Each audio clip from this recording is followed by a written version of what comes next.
성경 봉독해 주시도록 하겠습니다.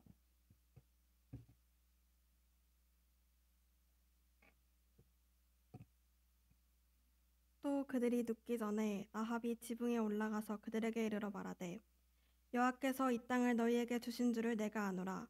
우리가 너희를 심히 두려워하고 이 땅 주민들이 다 너희 앞에서 간담이 녹나니, 이는 너희가 애굽에서 나올 때에 여호와께서 너희 앞에서 홍해 물을 마르게 하신 일과 너희가 요단 저쪽에 있는 아모리 사람의 두 왕 시온과 옥에게 행한 일 곧 그들을 전멸시킨 일을 우리가 들었음이니라. 우리가 듣자 곧 마음이 녹았고 너희로 말미암아 사람이 정신을 잃었나니, 너희의 하나님 여호와는 위로는 하늘에서도 아래로는 땅에서도 하나님이시니라. 그러므로 이제 청하노니 내가 너희를 선대하였은즉 너희도 내 아버지의 집을 선대하도록 여호와로 내게 맹세하고 내게 증표를 내라. 그리고 나의 부모와 나의 남녀 형제와 그들에게 속한 모든 사람을 살려주어 우리 목숨을 죽음에서 건져내라. 아멘. 감사합니다. 오늘 본문은 애굽의 노예에서 해방된 이스라엘 백성이 가나안 땅 가까이에 도착해서 가나안 땅을 정복하기 위해서 그 땅을 정탐하는 중에 일어난 사건을 담고 있습니다. 여호수아는 두 사람의 첩자를 파견해서 가나안 땅, 특히 여리고성을 면밀히 정탐하도록 했습니다. 그러나 두 사람이 잠입한 사실이 금세 들통이 났고요. 성주가 즉시 그 첩자들을 체포하라는 명령을 내렸고 두 사람은 심각한 위기에 처하게 되었습니다. 그런데 그때 라합이라는 여자가 자기 나라를 배신하고 이 두 사람을 숨겨주고 목숨을 살려주었습니다. 성경은 라합이 행한 이 일을 훌륭한 믿음의 행동이었다고 평가합니다. 그래서 라합의 이름이 여러 믿음의 영웅들과 함께 히브리서 11장에 기록이 되어 있습니다. 이 여인에게 어떤 믿음이 있었기에 조국을 배반하면서까지 첩자들을 숨겨주고 신앙적인 귀화라고 할 만한 행동을 하게 되었을까요? 라합이 이렇게까지 하게 된 것은 이스라엘 백성과 함께 하신 하나님의 위대한 능력을 소문으로 들었기 때문입니다. 그 이야기를 들으면서 그녀의 마음속에 하나님에 대한 믿음이 생기게 되었습니다. 하나님께서 크신 능력으로 홍해 바다를 갈라서 이스라엘 백성을 걸어서 건널 수 있도록 하시고 뒤따라오는 애굽 전차들을 바닷물에 수장시키셨습니다. 그 소문을 그녀가 들었어요. 또 이스라엘 백성들의 앞길을 막았었던 이방 민족들이 전멸되었다는 소문도 들었습니다. 이런 소문을 들은 가나안 원주민들은 큰 충격을 받아서 마음이 녹아내렸습니다.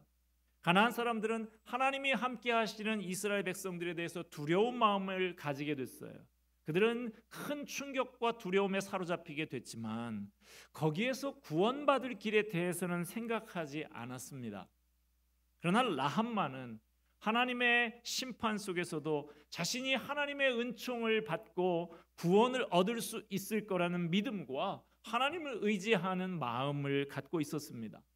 이 믿음과 이 마음이 이 여인을 예수님의 족보에 오른 믿음의 조상들 중에 하나로 바꾸어 놓았습니다.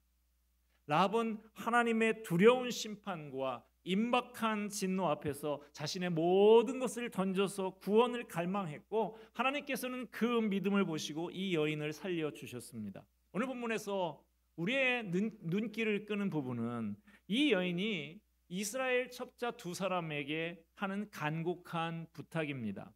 12절 말씀 봅시다. 그러므로 이제 청하노니 내가 너희를 선대하였은즉 너희도 내 아버지의 집을 선대하도록 여호와로 내게 맹세하고 내게 증표를 내라. 여기 보면 라합이 내가 너희를 선대하였은즉 너희도 나를 선대하라 하지 않습니다. 내가 너희를 선대하였은즉 너희는 내 아버지의 집을 선대하라고 부탁하고 있어요. 라합의 부탁에 제일 먼저 등장하는 것이 부모의 구원이었습니다. 그 다음에 자기 형제와 가족들을 살려달라고 간곡히 부탁을 했어요. 라합은 하나님의 무서운 심판을 생각하면서 제일 먼저 자기 부모를 생각하고 형제를 생각했습니다. 자기의 부모 형제가 하나님의 무서운 심판에서 벗어나지 않으면 안 되겠다는 절박한 마음이 있었어요. 그래서 자기가 숨겨준 이스라엘 첩자들에게 자기의 부모의 구원을 위해서 간절히 매달렸습니다. 두 명의 첩자는 라합의 도움으로 자신들을 추격하던 모든 가나안 사람들을 따돌리고 창문에서 밧줄을 타고 내려와서 숲으로 도망을 쳤습니다. 그런데 공교롭게도 그때 그들이 타고 내려온 밧줄은 붉은 밧줄이었습니다. 이것은 우연이 아닙니다. 이스라엘 백성들이 애굽에서 나올 때 어린 양을 잡아서 그 붉은 피를 문설주와 임방에 발랐었죠. 그 피 때문에 이스라엘 백성이 구원을 얻은 것처럼 라합의 집 창문에 내걸린 그 붉은 줄, 라합의 집이 구원받은 것을 보여주는 상징적인 징표였습니다.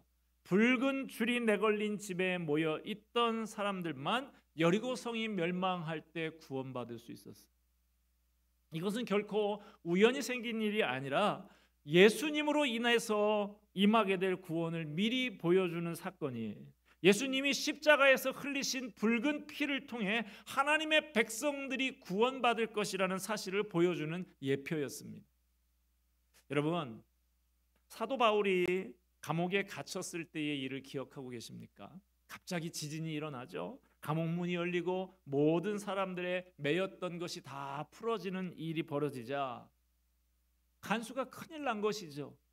두려워 떨고 있는 그 간수에게 바울이 이렇게 말을 하죠. 주 예수를 믿으라. 그리하면 너와 내 집이 구원을 얻으리라.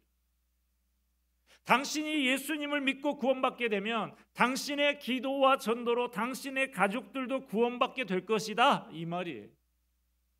우리는 사도 바울의 이 말을 통해서 하나님의 마음이 어떤 것인가 하는 것을 알 수 있습니다. 하나님께서는 우리가 예수님을 믿을 때 우리의 기도와 전도와 섬김을 통해서 우리와 우리의 가족들이 함께 구원을 받기를 원하고 계십니다.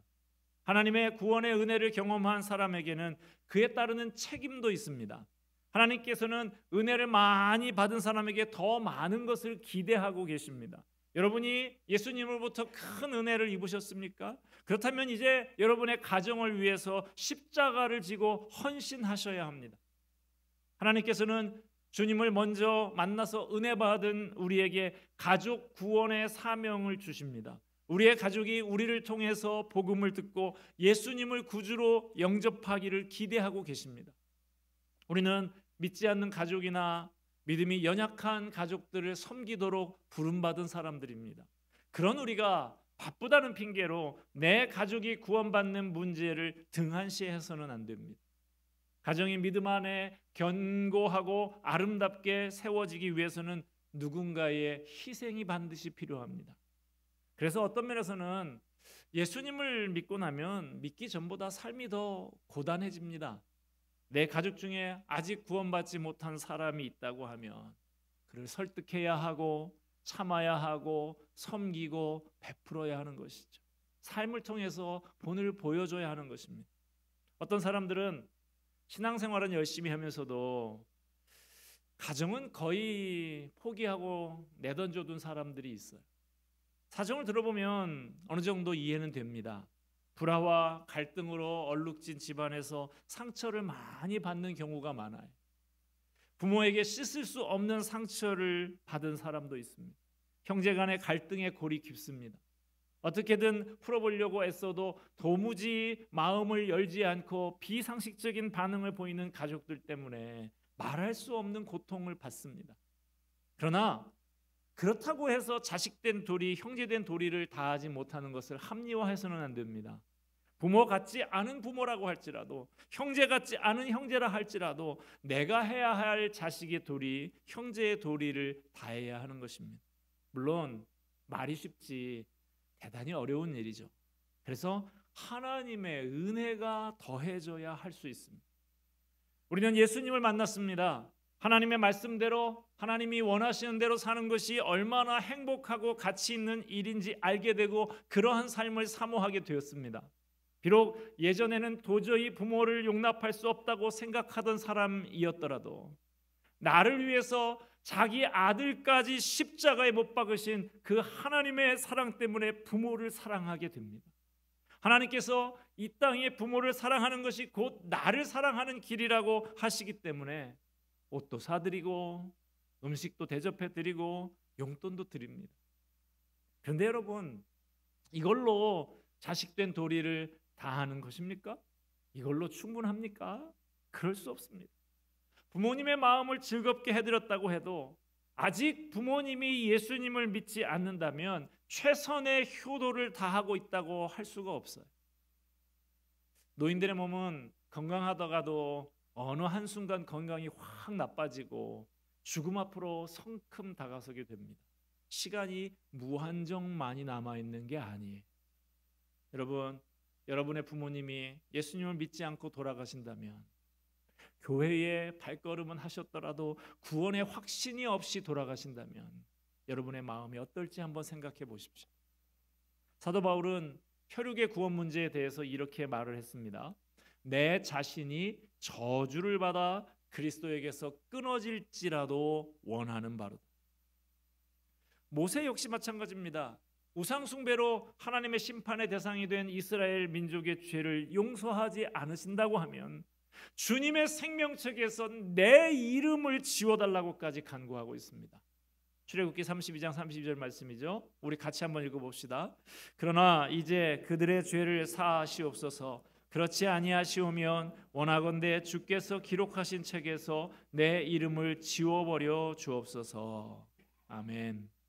하나님께서는 우리의 가족 중에 우리가 부모, 형제를 구원할 도구가 되기에 가장 적합하다고 생각하신 것 같아요. 그래서 먼저 우리에게 복음의 빛을 비춰주셔서 예수님을 믿게 하셨고, 구원받은 하나님의 백성으로 사는 행복이 무엇인지 알게 해주셨습니다. 그런데도 많은 신자가 영적인 자폐증 환자처럼 도무지 자신이 가진 복음의 기쁜 소식을 부모요, 형제에게 전하려고 하지를 않습니다. 여러분, 혹시 부모님이 여러분에게 깊은 마음의 상처를 남겼습니까? 여러분의 부모님이 그렇게밖에 살지 못하고 존경의 대상이 되지 못한 것은 그분이 일찍 하나님을 만나지 못했기 때문이에요. 이 자리에서 하나님의 말씀을 듣고 있는 여러분은 그렇지 못한 부모, 형제보다 큰 은총을 입은 사람들입니다. 그러므로 이제 여러분의 가족을 불쌍히 여기면서 돌보셔야 합니다. 여러분에게 묻고 싶습니다. 사랑하는 부모, 형제를 끌어안고 울어보신 적 있습니까? 물론 그렇게 하면 얘가 미쳤나? 그럴 수도 있어요. 그러나 나중에라도 여러분의 말과 그 행동을 깊이 한번 진지하게 생각하게 될 기회가 있을 것입니다. 결국 문제는 우리가 너무 완고한 거예요. 하나님과의 관계가 끊어진 채 살아가는 우리의 부모, 형제를 안타깝게 여기지 않는다면 우리는 제대로 된 그리스도인이 아니라고 할 수 있습니다. 믿지 않는 가족이 있습니까? 우리는 그 영혼들을 끌어안고 울어야 할 사람들입니다.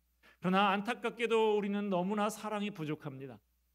진자리 마른 자리 갈아 주시면서 길러주신 우리의 부모님이고 우리와 피를 나눈 형제들입니다.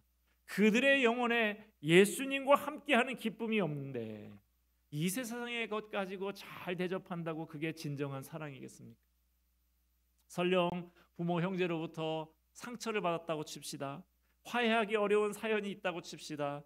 그렇다고 한 사람이 영원히 지옥불에 던져져도 좋은 것은 아닙니다. 우리가 사랑해야 할 대상입니다. 그렇지 못하다면 깊이 회개할 일입니다. 예수님은 아무 쓸모없는 우리를 위해서 보혈의 피를 흘려주셨고 자기를 버리는 희생을 통해서 우리를 구원해 주셨습니다. 이 땅에 계시는 동안 예수님은 심한 통곡과 눈물의 삶을 사셨습니다. 우리도 우리 부모, 형제를 위해서 애타는 마음으로 눈물 뿌려 기도해야 합니다. 그렇게 충분히 눈물을 흘려보기도 전에 우리 부모, 형제가 구원받지 못하는 것은 그 마음이 완고해서 그렇다라고 말하지 말아야 합니다. 여러분, 부모님의 영혼을 위해서 눈물 뿌려 금식하며 기도해 보셨습니까? 간절히 기도하면 역사가 일어납니다. 제가 2주 전에 설교 말씀 중에 예화로 들었던 형제 있었죠. 그 난폭하고 하셨던 아버지가 마지막 임종 직전에 그 아버지에게 복음을 전했던 그 아들의 이야기, 그 병원에서 마지막까지 아버지 구원받아서 아버지가 천국길을 갈 수 있도록 그렇게 했었던 그 아들의 이야기를 제가 해드리지 않았습니까?